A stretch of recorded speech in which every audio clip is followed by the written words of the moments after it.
Section 517.80 of the National Electrical Code addresses patient care areas, stipulating equivalent insulation and isolation for communication, signaling, data, fire alarm, and systems under 120 volts. Electrical distribution in this context encompasses the entire system supplying electricity to patient care areas. This includes both branch circuit wiring, which directly feeds outlets and equipment, and feeders, which are the larger conductors bringing power from the source to distribution panels. Insulation, as it pertains to electrical cables, is the non-conductive material surrounding the conductors. Its purpose is to prevent the flow of electricity outside the intended path. In patient care areas, all electrical cables, including data cables like CAT5, must have insulation rated for at least 90 degrees Celsius. This high temperature rating is required due to the sensitive nature of these environments and the need to minimize the risk of fire. Isolation, in electrical terms, refers to separating circuits from each other to prevent faults in one circuit from affecting others. This is crucial in patient care areas to protect patients and staff from electrical shock and to prevent the spread of electrical fires. Isolation can be achieved through various methods. Firstly, using different types of conduits. Metal conduits provide a grounded enclosure that can contain faults. Secondly, selecting appropriate cables. Armored cables, such as AC or MC cable, offer a metallic sheath for protection. Thirdly, employing physical separation. Keeping circuits physically apart reduces the chance of accidental contact. Data cables in patient care areas also require isolation. This typically means installing them in conduit or using armored jacketed cables. The purpose of this is to maintain electrical separation and ensure the safety of the environment. To summarize, the insulation of CAT5 cable installed in the patient care area should be rated for at least 90 degrees Celsius. The cable should be installed in an armored jacket or conduit to provide the necessary isolation. This is crucial to adhere to the safety requirements outlined in Section 517.80 of the National Electrical Code. Section 517.80 mandates equivalent insulation and isolation as the electrical distribution systems for various low-voltage systems in patient care environments. Let's clarify what electrical distribution refers to, what insulation means in this context, and how isolation is achieved. Electrical distribution in a patient care area includes all wiring and equipment that deliver electricity to those spaces. This means it covers both the branch circuits that directly power equipment and outlets and the feeders that bring power from the main electrical panel to the branch circuit panels. Insulation in this scenario refers to the non-conductive material surrounding the wires within a cable. Its purpose is to prevent electrical current from escaping the intended path and causing shorts or shocks. In patient care areas, the insulation of all electrical cables, including data cables like CAT5, must be rated to withstand the temperature of at least 90 degrees Celsius. This is important because it ensures the insulation can withstand the heat generated by electrical current without breaking down, which could lead to dangerous situations. Isolation refers to separating electrical circuits to prevent faults or disturbances in one circuit from affecting another. This is particularly crucial in patient care settings to protect sensitive medical equipment and to ensure patient safety. Isolation can be achieved through several means. Firstly, using conduit. Running cables through metal or non-metallic conduit provides a physical barrier that isolates the wires inside from their surroundings. Secondly, employing armored cables. Cables with a metallic outer layer, like NC or AC cable, provide an additional layer of protection and isolation. Thirdly, maintaining physical separation. Keeping different types of circuits physically separated from each other can help prevent accidental contact or interference.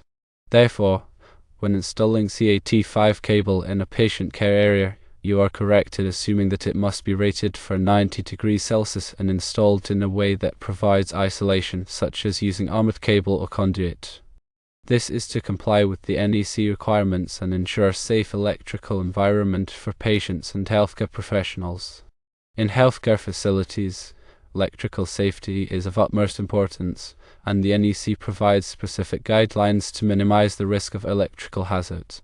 Section 517.80 focuses on maintaining equivalent safety standards for low-voltage systems as those for the main electrical distribution.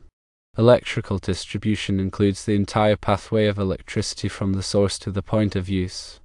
It encompasses feeders that carry large amounts of power from the service entrance to distribution panels and branch circuits that supply power to individual outlets and equipment. Insulation is the protective layer around electrical conductors that prevents current leakage. The requirement for 90 degrees Celsius insulation means that the insulation material must be able to withstand high temperatures without degrading, which is essential for preventing short circuits and fires. This requirement applies not only to power cables but also to communication and data cables in patient care areas. Isolation involves physically and electrically separating circuits to prevent interference and the spread of electrical faults. Methods for achieving isolation include, firstly, using conduit. Metal conduit provides a grounded shield that can contain any fault current. Secondly, using armored cables.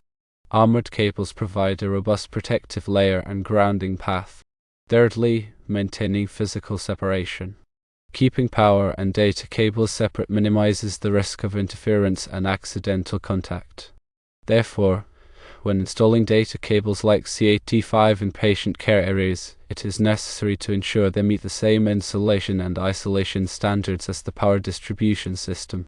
This means using cables rated for 90 degrees Celsius and installing them in conduit or using armored jacketed cables. Adhering to these requirements ensures a safe and reliable electrical environment in healthcare facilities. Let's elaborate further on the purpose and application of Section 517.80 within healthcare facilities. This section of the National Electrical Code is specifically dedicated to ensuring the safety and reliability of electrical systems in patient care areas. The overarching goal is to minimize any potential electrical hazards that could affect patients, medical staff, or equipment. Electrical distribution is a broad term that encompasses all aspects of the electrical system that delivers power to patient care areas.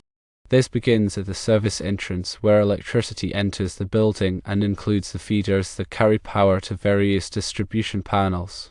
From there, branch circuits extend to individual outlets, lighting fixtures, and medical equipment.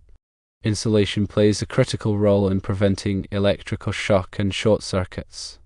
It is the non-conductive material that surrounds electrical conductors, preventing current from escaping its intended path. The requirement for 90 degrees Celsius rated insulation ensures that the insulation material can withstand the heat generated by electrical current, even under heavy load conditions. This high temperature rating is particularly important in patient care areas where equipment may operate continuously and generate significant heat. Isolation is equally important for preventing the spread of electrical faults and ensuring the proper functioning of sensitive medical equipment. It involves physically and electrically separating circuits to prevent interference and accidental contact. There are several ways to achieve isolation. Firstly, using conduit. Metal conduit provides a grounded pathway for fault currents, protecting against electrical shock. Secondly, using armored cables. Armored cables provide a durable and grounded shield around the conductors. Thirdly, maintaining physical separation. Keeping power and data cables physically separate minimizes the risk of electromagnetic interference. When installing low-voltage systems, such as data, communication, or fire alarm circuits in patient care areas, these systems must have equivalent insulation and isolation as the main electrical distribution system. This ensures that all electrical systems within the patient care area meet the same high standards of safety and reliability. The NEC requirements for healthcare facilities are designed to create a safe electrical environment for patients and medical staff. By adhering to these requirements, the risk of electrical shock, fire, and equipment malfunction is significantly reduced. This contributes to a higher standard of care and a safer environment for everyone. In summary, it is crucial to remember that electrical distribution includes all components that bring electricity to patient care areas. Insulation must be rated for at least 90 degrees Celsius for all cables, including data cables, and isolation can be achieved through the use of conduit or armored cables. Compliance with these requirements ensures the safety and reliability of electrical systems in healthcare facilities.